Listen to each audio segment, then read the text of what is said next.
৭১তম জাতীয় পুরস্কার কাদের ঝুলিতে গিয়েছে সেই নাম ঘোষণা হয়েছে আগেই। দেশের সবচেয়ে মর্যাদাপূর্ণ চলচ্চিত্র সম্মান মনে করা হয় এই পুরস্কারকে।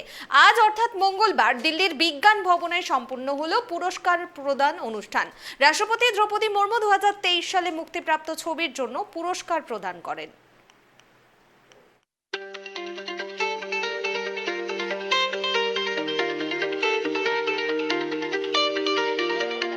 চলতি বছর ৭১তম জাতীয় চলচ্চিত্র পুরস্কার কারা পাবেন এই তালিকা আগেই ঘোষণা করে দেওয়া হয়েছিল। 23শে সেপ্টেম্বর অর্থাৎ মঙ্গলবার নতুন দিল্লিতে ৭১তম জাতীয় চলচ্চিত্র পুরস্কারের আসর বসে, যেখানে প্রথমবার শ্রেষ্ঠ অভিনেতার জন্য জাতীয় পুরস্কারে পুরস্কৃত হলেন কিং খান শাহরুখ। এই অনুষ্ঠানে একটি সাদা শার্ট কালো স্যুটে দেখা গেল শাহরুখকে। কাঁচা পাকা চুলে অভিনেতাকে দেখেই হইচই পড়ে যায় সমাজ মাধ্যমে। শাহরুখের এই লুক দেখে স্পষ্ট তিনি আসন্ন ছবি কিংয়ের লুকেই সকলের সামনে এসেছেন। শাহরুখের সামনে যে প্লেস কার্ড রাখা ছিল সেখানে বড় বড় করে লেখা শ্রী শাহরুখ খান।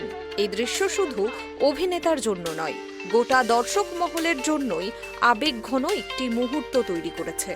দীর্ঘ কেরিয়ারে এই প্রথম জাতীয় পুরস্কারে সম্মানিত হলেন তিনি। যদিও দর্শকদের মত অনুযায়ী অনেক আগেই জাতীয় পুরস্কারে সম্মানিত হওয়ার কথা ছিল শাহরুখের। তিনি আজ পর্যন্ত যে যে চরিত্রে অভিনয় করেছেন তার মধ্যে এমন অনেক চরিত্রের জন্যই তার এই পুরস্কার পাওয়ার কথা, তবে তা হয়নি।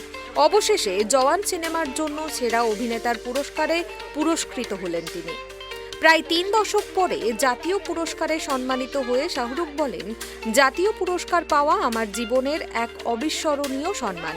আমি আজীবন এই মুহূর্ত মনে রাখব। মঞ্চে শাহরুখ খান ছাড়াও উপস্থিত ছিলেন রানী মুখোপাধ্যায়। চলুন দেখে নিই কারা ৭১তম জাতীয় চলচ্চিত্র পুরস্কারে সম্মানিত হয়েছেন। সেরার সেরা কারা? সেরা অভিনেতা শাহরুখ খান, জওয়ান সিনেমার জন্য।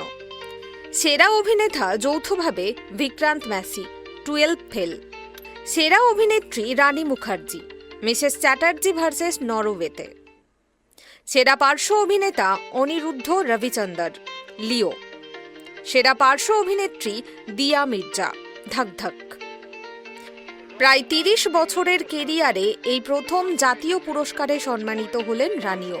মিসেস চ্যাটার্জি ভার্সেস নরওয়ে ছবিতে অসামান্য অভিনয় করে সেরা অভিনেত্রীর সম্মানে সম্মানিত হলেন তিনি।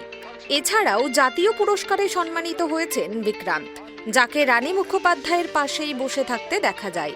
12 ফেল ছবির জন্য জাতীয় পুরস্কারে সম্মানিত হয়েছেন বিক্রান্ত।